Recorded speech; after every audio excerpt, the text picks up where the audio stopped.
బ్రహ్మం గారు చెప్పింది నిజమే. ఆస్తి అంతస్తు మిత్రులను శత్రువులను చేస్తుంది.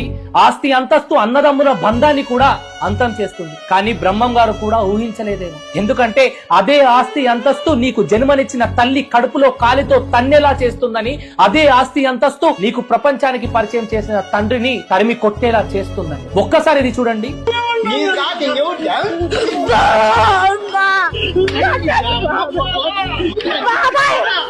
ఆంధ్రప్రదేశ్ అన్నమయ్య డిస్టిక్ మదనపల్లి మండల్ నీరుగట్టు గ్రామంలో మదమెక్కిన దరిద్రుడు 2 ఎకరాల ఆస్తి కోసం తల్లి కడుపులో పెరిగి అదే కడుపున కాలితో ఎలా తంతున్నాడో, భయంతో చేయి పట్టుకొని తిరిగిన తండ్రిని అదే చేయితో ఎలా కొడుతున్నాడో, సచ్చినాక నరకం ఉంటుందో లేదో తెలియదు కానీ వీడిని చూస్తుంటే మాత్రం బ్రతుకుండగా నరకం చూపించాలనుంది, కొట్టి చంపాలనుంది. కానీ అది చేసినా బాధపడేది ఆ తల్లిదండ్రులే. నువ్వు ద్వేషించుకున్నా వద్దనుకున్నా, నువ్వు సచ్చేంత వరకు నిన్ను ప్రేమించే వాళ్ళు ఎవరైనా ఉన్నారంటే అది కేవలం నీ తల్లిదండ్రులు మాత్రం.